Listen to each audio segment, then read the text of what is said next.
ಇನ್ನೊಂದು ಟ್ವಿಸ್ಟ್ ಈ ಪ್ರಕರಣದಲ್ಲಿ ಈಗ ದೇವರಾಜೇಗೌಡರಿಗೆ ನೋಟಿಸ್ ಕೊಟ್ಟಿದ್ದಾರೆ. ಒಂದು ಕಡೆ ಶ್ರೇಯಸ್ ಪಟೇಲ್ ಮತ್ತು ಕಾರ್ತಿಕ್ದು ಫೋಟೋಗಳು ವೈರಲ್ ಆಯಿತು.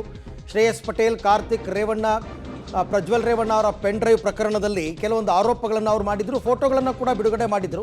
ಹಾಗಾಗಿ ದೇವರಾಜೇಗೌಡರಿಗೆ ಈಗ ವಿಚಾರಣೆಗೆ ಹಾಜರಾಗುವಂತೆ ನೋಟಿಸನ್ನು ಕೊಡಲಾಗಿದೆ. ಇಲ್ಲಿ ನೋಡಿ, ಈ ಫೋಟೋಗಳನ್ನೇ ಅವರು ಬಿಡುಗಡೆ ಮಾಡಿದ್ದು. ಮತ್ತು ಅವರು ನೇರವಾದ ಆರೋಪ ಮಾಡಿದರು, ಶ್ರೇಯಸ್ ಪಟೇಲ್ ಅವರ ಚಿತಾವಣೆ ಇದೆ, ಶ್ರೇಯಸ್ ಪಟೇಲ್ ಚುನಾವಣೆಯಲ್ಲಿ ಆತನ ಪರವಾಗೇ ಕಾರ್ತಿಕ್ ಪ್ರಚಾರ ಮಾಡಿದ್ದು, ಈ ಎಲ್ಲ ಆರೋಪಗಳನ್ನು ಮಾಡಿದರು. ಜೊತೆಗೆ ಅವರೆಲ್ಲ ಒಟ್ಟೊಟ್ಟಿಗೆ ಇರತಕ್ಕಂಥ ಫೋಟೋಗಳನ್ನು ಕೂಡ ಬಿಡುಗಡೆ ಮಾಡಿದರು.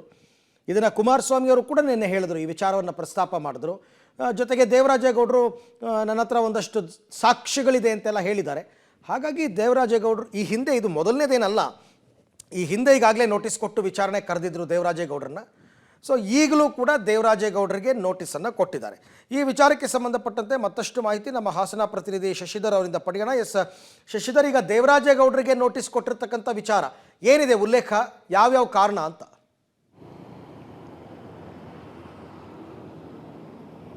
ಅರವಿಂದ್, ಏನು ಪ್ರಜ್ವಲ್ ರೇವಣ್ಣರ ಅಶ್ಲೀಲ ವಿಡಿಯೋ ಪ್ರಕರಣ ಏನಿದೆ ಅದು ಒಂದು ಕಡೆ ಆದರೆ, ಮತ್ತೊಂದು ಭಾಗ ಪೆಂಡ್ರೈವ್ಗಳನ್ನು ಹಾಸನ ಸೇರಿದಂತೆ ಬೇರೆಡೆ ಎಲ್ಲಿ ಸರ್ಕ್ಯುಲೇಟ್ ಮಾಡೋದನ್ನು ಇದರಲ್ಲಿ ಪ್ರಮುಖವಾಗಿ ವಕೀಲ ಹಾಗೂ BJP ಮುಖಂಡರಾದಂತಹ ದೇವರಾಜೇಗೌಡ ಒಂದು ಸುದ್ದಿಗೋಷ್ಠಿಯನ್ನು ನಡೆಸಿ ಅದರಲ್ಲಿ DK ಶಿವಕುಮಾರ್, LR ಶಿವರಾಮೇಗೌಡ ಹಾಗೂ ಹಾಸನದಲ್ಲಿ ಪ್ರಮುಖವಾಗಿ ಹಾಸನ ಲೋಕಸಭಾ ಕ್ಷೇತ್ರದ ಕಾಂಗ್ರೆಸ್ ಅಭ್ಯರ್ಥಿ ಶ್ರೇಯಸ್ ಪಟೇಲ್ ಹಾಗೂ ಅವರ ಆಪ್ತರಾಗಿರ್ತಕ್ಕಂಥ ಪುಟ್ಟರಾಜರವರ ಹೆಸರುಗಳನ್ನು ತಂದಿದ್ರು.